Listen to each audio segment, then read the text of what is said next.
¿Cómo están ustedes? Bienvenidos a Combinación Clave. Estamos ya con nuestro panel clásico de este día miércoles. Francisco Martorell, ¿cómo estás, Pancho? Hola, Fernando, buenos días, ¿cómo estás tú? Y también estamos con Alberto Mañol desde el Viejo Mundo. ¿Cómo estás, Alberto? ¿Qué tal, Fernando? ¿Qué tal, Pancho? ¿Cómo están? Bien. Hola, Alberto. ¿Cómo se sintió el discurso de la cuenta pública desde allá, Alberto? El discurso de la cuenta pública ha sido noticia acá, fundamentalmente por el tema del matrimonio igualitario. Sí. Llamó la atención porque Sebastián Piñera es presentado a estas alturas acá como un líder conservador y por tanto llama la atención, digamos, el hecho de que haya abordado la posibilidad de un matrimonio igualitario. Ya, y bueno, mucha conversación hoy día y mucha prensa hoy día tiene que ver justamente sobre eso, y hay varios que califican que básicamente el presidente Piñera tiró casi un distractor, digamos, para no apuntar a el tema de las ayudas, los mínimos comunes, todo lo que se estaba negociando con la testera del Senado, pero es de tan profundidad esto que hizo el presidente, segunda vez que lo hace a propósito, ¿eh? Yo lo he dicho varias veces ya, desde ayer a ahora. Yo vi casi como un déjà vu esto, Pancho, Alberto, exactamente igual en su primer gobierno. Al final del gobierno, después de que había partido extraordinario con el rescate de los 33, con las encuestas altísimas, viene el gobierno de los técnicos, se empieza a producir un desmán interno en su coalición muy grande y tiene que reclutar políticos, sacarlos del Congreso para llevarlos a el gabinete, y termina con el último año muy mal, en una situación bien peleadora al interior de su coalición, y el 23 de septiembre del año 2013, justo después de que había hecho otra cosa muy dura contra su sector, como era hablar de los cómplices pasivos en los 30 años de conmemoración del golpe militar, anuncia que se va a cerrar el penal Cordillera, después de que había tenido incluso hasta un acuerdo con los oficiales en retiro de las Fuerzas Armadas antes de gobernar sobre un montón de cosas, incluyendo esta. Bueno, y ahí vuelve a poner una cosa que de alguna manera le gusta a su oposición y divide a su propia coalición, y vuelve a repetir exactamente lo mismo con el matrimonio igualitario hoy día. Es una situación particular del presidente y quizás de sus asesores más cercanos, aquellos que siempre están en la sombra. Nosotros sabíamos que esta cuenta o mensaje presidencial, con las características que tiene, que es el 1 de junio, que es prácticamente entre 9 y 10 meses para terminar el gobierno, iba a dar una pequeña hoja de ruta, que es lo que esboza el presidente de alguna manera. Dice: nos vamos a preocupar del orden público, que es una cosa administrativa, nos vamos a preocupar de enfrentar bien o tratar de salir bien de la pandemia, que también es algo administrativo. Ojo, vamos a estar atentos a la seguridad, vamos a estar preocupados del tema de la vacunación, es decir, cosas que le corresponden a una administración. Y saca de la galera este tema del matrimonio igualitario, que, ojo, además no estaba en el primer borrador que se entrega habitualmente a la prensa, ¿no? Cuando uno estaba siguiendo el discurso se da cuenta que hay algo que no está. Si no estaba, entonces no estaba tampoco en los borradores que recibieron los partidos políticos, y de ahí la sorpresa de Coloma, de Chaguán, de otros dirigentes que salen rápidamente a criticarlo. Había otro cambio también importante en ese borrador, no sé si Fernando lo notaste. Sí, los 4.000 millones, ¿no? Claro, bajó $2.000 millones claro, el presupuesto de emergencia para las secuelas de salud que deja la contemos eso pormenorizadamente muy rapidito. El presidente y su entorno entregan borradores de lo que va a decir. Los primeros borradores que se entregaron, el primer borrador que se entregó, no estaba el matrimonio igualitario, ni estaba la plata que él finalmente comprometió. Lo que sí había era una plata comprometida para las ayudas de $4.000 millones, que finalmente en el discurso se dividieron por 2 y pasaron a ser $2.000 millones.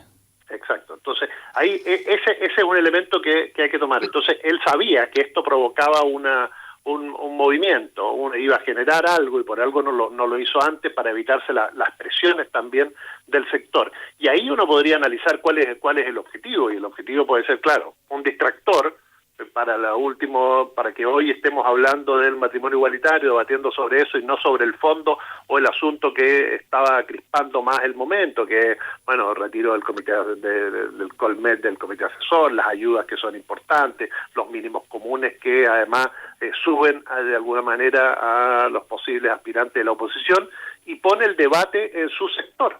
Y cuando pone el debate en su sector también afecta de alguna manera las candidaturas presidenciales de su entorno. Son las personas que lo podrían suceder dentro de su misma parecida línea política. Y ahí el más perjudicado, obviamente, con el tema del matrimonio igualitario es Joaquín Lavín, que es el único que no se ha expresado al respecto. Las otras candidaturas siguen, los Briones, Sichel especialmente, se ve favorecido en esta coyuntura y en este debate frente a una sociedad que sabemos que mayoritariamente, porque yo cuando Alberto dice cómo repercute allá, lo que debiera repercutir más fuerte en todas partes es el cierre de mente o estrechez mental que existe en ciertos sectores de la derecha chilena, que parece que no conocen la calle, no conocen la sociedad, no leen lo que está pasando, frente a un tema que es el matrimonio igualitario. A mí me parece la reacción visceral. Ayer decía, me parece que, no sé si era Joaquín, el vicepresidente del Senado, Jorge Pizarro, decía que apenas se levanta y ve a José Antonio Coloma, le dice, estoy choqueado. A Juan Antonio Coloma, estoy choqueado. Es que ahí él fue bastante honesto, Juan Antonio, en el sentido, Coloma, en el sentido de decir que a él no le gustaban las sorpresas, que es básicamente decir, esta es una cosa que metió por la ventana Claro, el presidente. Pero el tema, pero es tanto la falta de lectura de la sociedad chilena, de lo que pasa en la calle. Es decir, hoy día estar en contra del matrimonio igualitario, bueno, pero suena muy añejo. Está bien, pero son puntos doctrinarios o ideológicos que, bueno, son muy potentes. Hay una cantidad todavía de gente que no acepta un montón de cosas porque tiene privilegios, si tú quieres, por ciertos preceptos religiosos que generan las cosas. La eutanasia fue una discusión casi equivalente porque no se concebía, había puntos ideológicos intransables en determinadas personas respecto de cómo las personas tienen que morir. Pero cuando se han caído todas las catedrales, como que ese tema... está todavía fuerte. No, eso te digo, es muy fuerte, pero ponerlo como lo pusieron, especialmente cuando tú tienes que un porcentaje importante de la derecha lo aprueba. Ni siquiera desde el punto de vista electoral. Te refugias como hicieron con el no al apruebo, es decir, en un porcentaje muy bajo. Estamos hablando de que no llega al 10-15% de la población. Ahora, Alberto, tú, y lo hemos conversado antes acá, yo quiero saber tu opinión sobre un punto que, por lo menos yo lo he dicho acá en varias editoriales, cuando hacíamos editoriales antes. El presidente Piñera tiene ciertas características que son propias de él. Por ejemplo, yo considero que el presidente Piñera es una persona muy limitada en términos de estrategia. Es malo estratégicamente, pero es un tipo muy ducho en el evento individual que hay que administrar. Él, sobre el tema de los 33, actúa como un evento individual donde se concentra, se generan las condiciones para que incluso en una división de opiniones sobre lo que había que hacer, él toma una decisión, arriesga, hace una apuesta que finalmente sale extraordinariamente bien. Y en el caso, lo que estamos viendo, él vuelve de alguna manera a administrar la situación actual sobre la base de un evento que se crea, que es este evento que se crea, es el proyecto de matrimonio igualitario, que va por cierto, a afectar a su coalición, pero le da un airecito, una respiración, una mirada de sus propios contrincantes benigna respecto de esto, porque necesita salir del hoyo en que está, digamos. No, claro, es la primera jugada en muchísimo tiempo que uno puede decir que es una jugada políticamente adecuada, que está bien hecha. Efectivamente, Sebastián Piñera no sabe vivir en la necesidad. La política tiene muchos requerimientos. Cuando uno es presidente de la República, evidentemente está lleno de requerimientos y necesidades que tiene que satisfacer a terceros. Y eso le cuesta mucho.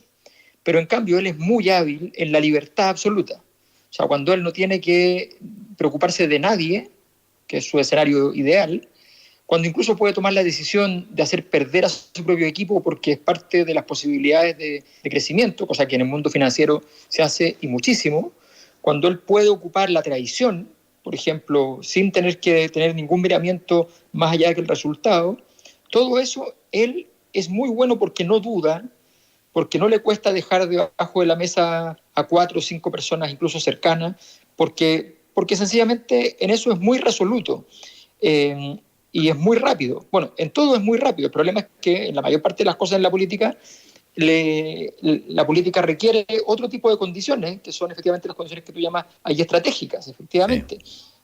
Pero él es un gran táctico. Y esta fue una movida táctica. Él entendió una cosa que es súper simple y era evidente. Desde hace un mes en adelante, desde que aparecen las elecciones en el horizonte, la derecha, sí o sí, como coalición, como conglomerado, como candidatos, van a traicionar al gobierno una y otra vez. Tienen que hacerlo. Y él entiende que entonces él también es libre. Y él... Tú dices en la competencia electoral, tienen que distanciarse del gobierno. Claro. Estoy de acuerdo. Claro, ya no... O sea, a él lo iban a traicionar sí o sí, en cualquier momento. Y a él lo que a él le conviene es que justamente él vaya primero y les diga, yo aquí tomo las decisiones, aquí está mi agenda, esta es la agenda de toda mi vida, es la agenda que yo por ustedes clausuré por un tiempo, ahora vean ustedes qué hacen. Sí. El tema es cuánto le dura, ¿no? Es en la situación en que hoy vivimos, la táctica. Cuando va a estar sometido a ese fuego cruzado, especialmente desde las candidaturas parlamentarias al Senado y especialmente las presidenciales, que van a tratar de diferenciarse. Entonces, incluso aquellos que se van a sentir más cercanos a esta urgencia que le ha puesto, ojo, porque hay que decirlo, este es un proyecto que está del 2017, que se está tramitando en el Congreso, pero que no podía hacerse porque el gobierno no le daba la urgencia necesaria, que es lo que ayer el presidente da, no es que sea un proyecto nuevo. Entonces, en ese tema es cuánto le va a durar en la coyuntura que hoy estamos viviendo, cuando lo que efectivamente es interesante, lo vamos a debatir, vamos a estar una semana, va a aparecer la suma urgencia, se va a discutir en general, va a ser aprobado rápidamente y es probable que... Yo no creo que le vayan a poner suma urgencia, le van a poner urgencia nomás. Bueno, claro, que es un tiempo un poco más prudente, pero es algo que en la coyuntura en que hoy vivimos, cuando tú no puedes decidir mucho, genera un tema que puede pasar rápidamente, y más aún, como tú dices, si no le pones la suma urgencia, le das solo urgencia, y con todo lo que hay que tratar, con todo el paquete que vamos a seguir viéndolo en el Congreso, de medidas económicas, todo lo que significa el apoyo a las pymes, etcétera, efectivamente va a generar un cuadro donde, como dice Alberto, lo más probable es que tengamos mucho más crispado a algunos candidatos o algunos sectores de Chile Vamos contra la moneda, enredando esta administración que de 9 meses, que tiene desafíos importantes, que son sacar adelante los temas que están hoy ya en las comisiones. Sí, bueno, si bien esto acaparó prácticamente buena parte de la discusión ayer sobre la cuenta pública, bueno, el presidente dijo bastantes cosas más. Por ejemplo, hace anuncios también como la creación de un Ministerio de Seguridad Pública ad hoc, que es una cosa que también se ha discutido, Alberto y Pancho, harto y durante harto tiempo. Incluso habían proposiciones que se hicieron en un momento dado durante el segundo gobierno de la presidenta Bachelet de poder generar dentro del Ministerio del Interior un departamento ad hoc o un ministerio ad hoc en términos de seguridad pública. Creo que, bueno, en términos de la pandemia, las ayudas de la pandemia, básicamente refrenda lo que ya había hecho en respuesta a los mínimos comunes.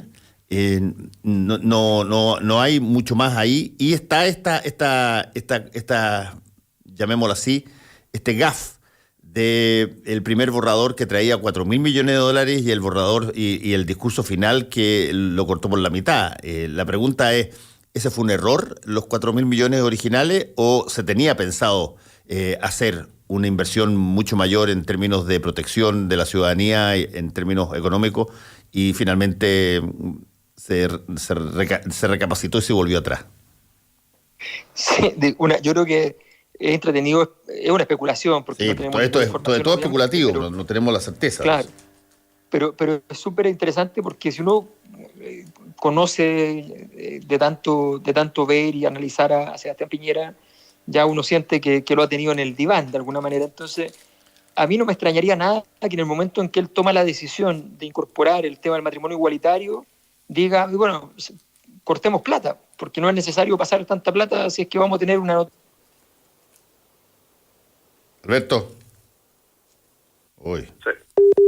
Ya, se cortó, vamos a llamar de nuevo.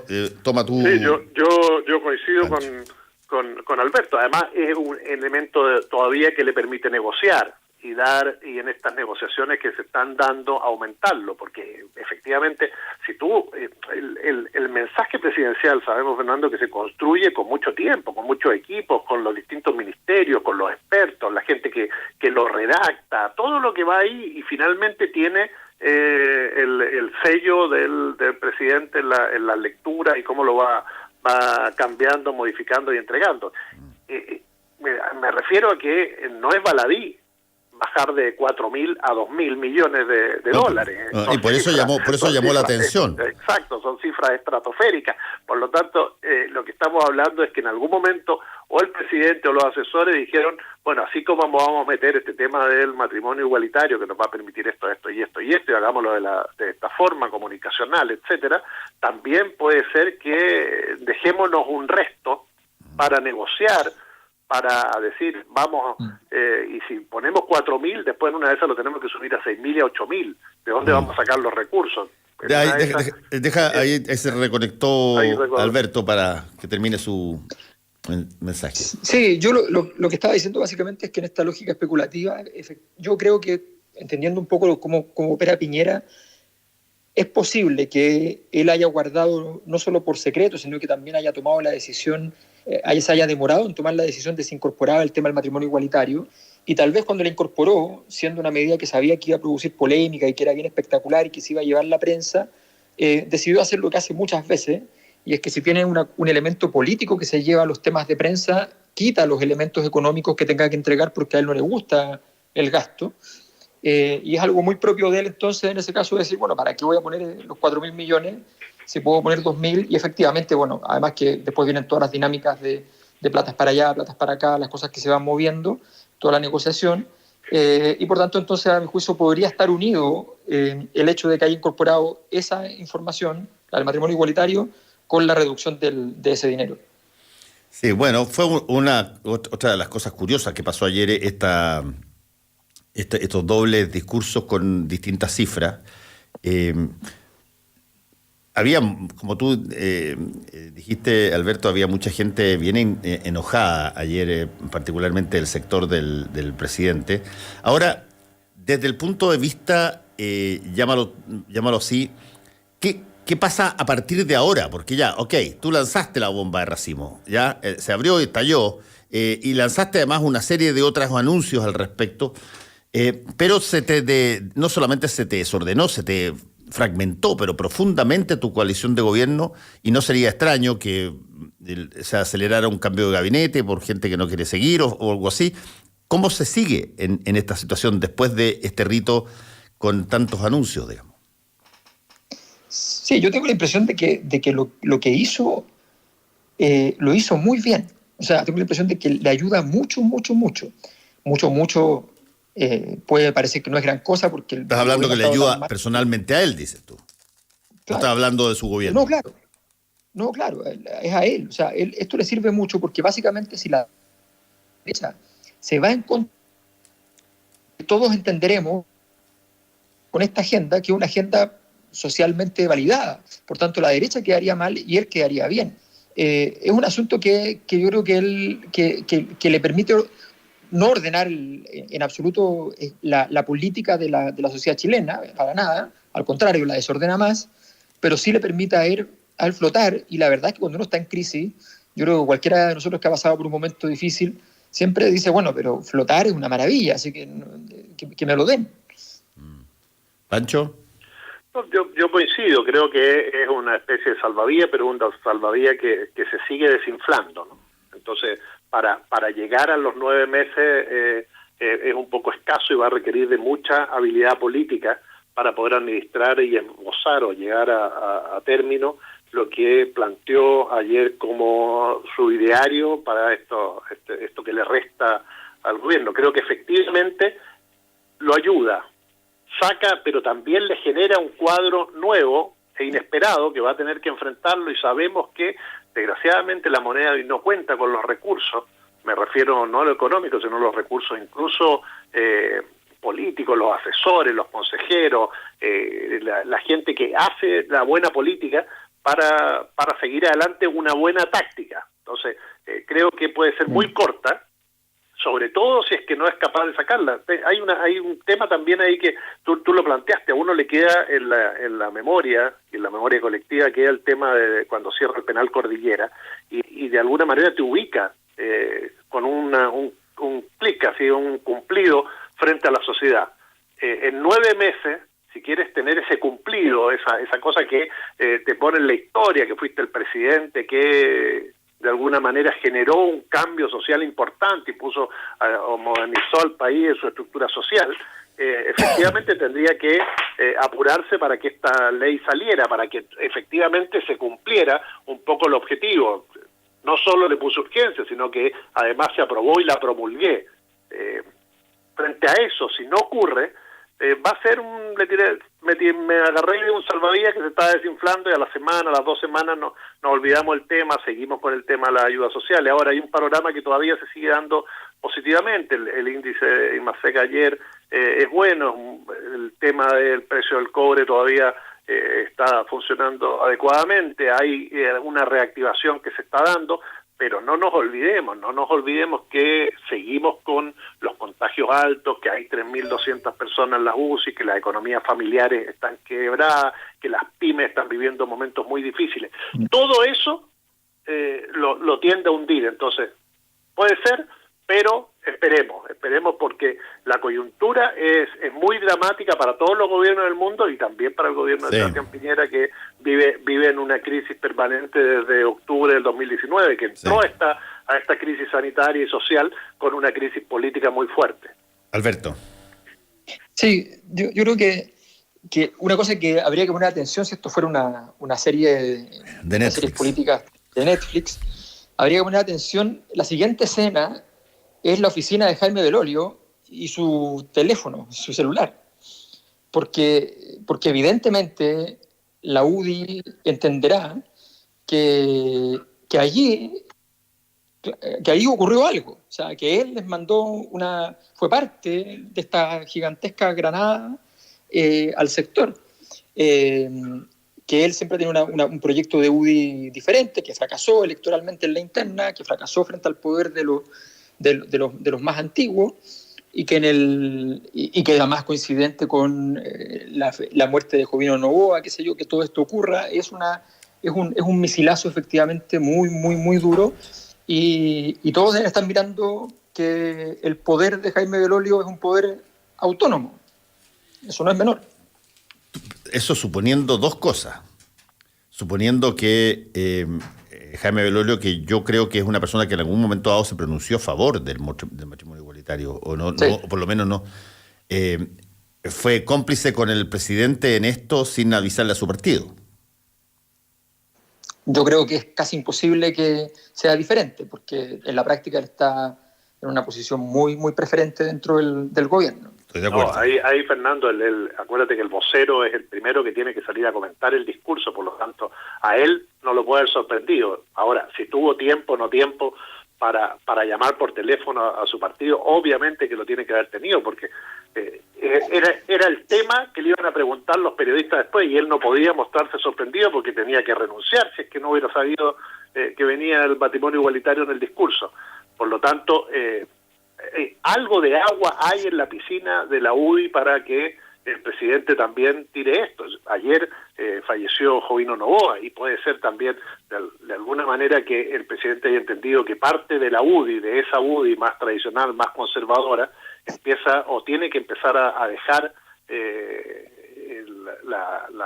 los cargos al interior del partido, y efectivamente en una de esas nos sorprendemos y tenemos a un sector muy fuerte o más joven que se levanta y apoya esta posición del presidente, que hasta ahora no lo tuvimos porque Guillermo Ramírez y otros tiraron en contra de la decisión, pero más por el lado de la sorpresa y que de oponerse al matrimonio igualitario.